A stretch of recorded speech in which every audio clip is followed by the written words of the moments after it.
ඉතින් කොහොමද යාළුවනේ ඔයාලට මං කලින් වීඩියෝ එකේ දැම්මා රෝස් මල් පෙති කොහොමද හදාගන්නේ කියලා. මං දැන් මේ වීඩියෝ එකෙන් කියලා දෙන්න යන්නේ රෝස මල කොහොමද හරියට අලවගන්නේ කියලා.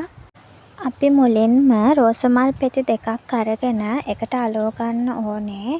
ස්ටික් එක අලව ගන්න කලින් මේ විදිහට රෝස මල් පෙති දෙකක් අරගෙන මේ විදිහට එක සමානව තියලා අලව ගන්න ඕනේ. ඊට පස්සේ ඒ රෝස මල් පෙති දෙක මැදින් ගම් දාලා මෙහෙම ස්ටික් එක එතනින් අලව ගන්න ඕනේ. ටිකක් උඩට හිටින්න අලව ගන්න ඕනේ. මෙහෙම ටිකක් වෙලා යනවා චුට්ටක් ඇලෙන්න. එහෙම අලව ගන්න ඕනේ.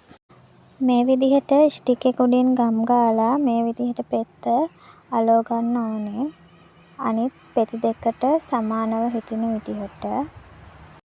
ඒක අලවනකොට ඔයාලට තේරෙනවා ඒක පොහොට්ටුවක් විදිහට හිටින විදිහට ලස්සනට පෙති තුන එකක සමානව තියලා එහෙම අලව ගන්න. ඊට පස්සේ මේම පෙති දෙකක් එකතු වෙන තැන තියෙනවනේ. එතන මැදට ගම් ගාලා ලොකු පෙත්ත ඒ මැදින් අලව ගන්න ඕනේ. හරි සමාන උසකින් අලව ගන්න ඕනේ. චුට්ටක් ඇලවෙනකන් තද කරගෙන ඉන්න. ඊට පස්සේ ඇලවුණාට පස්සේ අනිත් පෙත්තත් අනිත් පෙති දෙක සම්බන්ධ වෙන තැන හිදසට අනිත් පෙත්තත් මැදට ගම් ගාලා අලව ගන්න ඕනේ. වීඩියෝ එකේ පෙන්වන විදිහට අපි අලවගත්ත ලොකු පෙත්තේ අවසානට තමයි ඊළඟ පෙත්ත සම්බන්ධ කරන්නේ. ඒ විදිහට තමයි මුළු පෙති හතරම සම්බන්ධ කරගන්නේ. ඔයාලට පෙති අවශ්‍ය විදිහට උස පහත් කරගන්න පුළුවන්. මුලින් අපි අලවපු පෙති තුනට උඩින් අලව ගන්නත් පුළුවන්. අනිත් පෙති හතර නැත්තම් චුට්ටක් යටින් අලව ගන්නත් පුළුවන්. ඒක ඔයා හදන ඩිසයින් එක අනුව ඔයාට තීරණය කරන්න පුළුවන්. මම එක කෙලින් තමයි පෙත්ත උස තියලා තියෙන්නේ. එතකොට ලස්සනයි මල. දැන් අපි යන්නේ මලට කොළ සම්බන්ධ කරගන්නේ කොහොමද බලන්න. එක දිග පයිප් ක්‍රේන් එකක් අරගෙන ඒක දෙකට කපලා ආයේ හම්බෙන කෑලි දෙකත් දෙකට කපා ගන්න ඕනේ. එතකොට හම්බෙන කෑල්ල මේ විදිහට මම නමන විදිහට නම්මලා ඒ විදිහට අර පෙත්ත හදා ගන්නවා වගේම හදා ගන්න ඕනේ.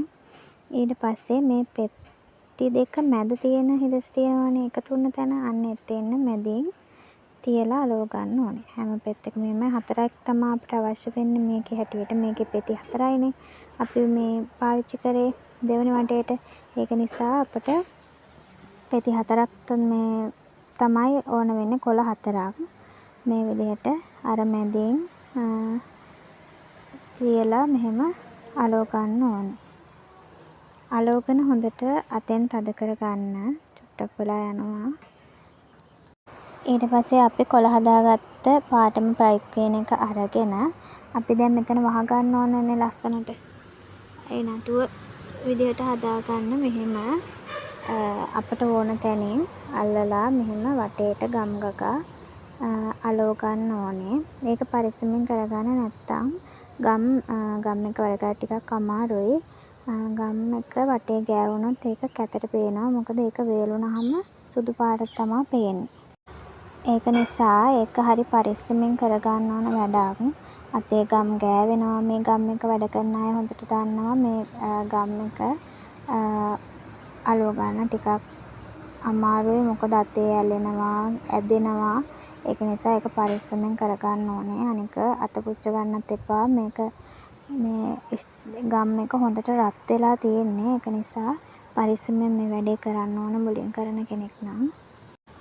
අපි ඊට පස්සේ ස්ටික් එක වහගන්නත් එපා. ඒකට අපි පාවිච්චි කරන්නේ මේ ටේප් එක. මේක ග්‍රීන් ටේප් එක. ඒක මේ විදිහට මුලින් චුට්ටක් ගම් ගාලා ඒක කරකවගෙන මෙහෙම ඉස්සෙල්ලා ඒක ටේප් එක ඇද ගන්න ඕනේ. එතකොට තමයි මේ ගාන මෙයා වෙන්නේ. ඒක ඉස්සෙල්ලා ඇදගෙන ඊට පස්සේ මේ ගානට ඇකිලෙන්නේ නැති විදිහට මේ විදිහට ස්ටික් එක වත්තේ උතන් යන්න තියෙන්නේ.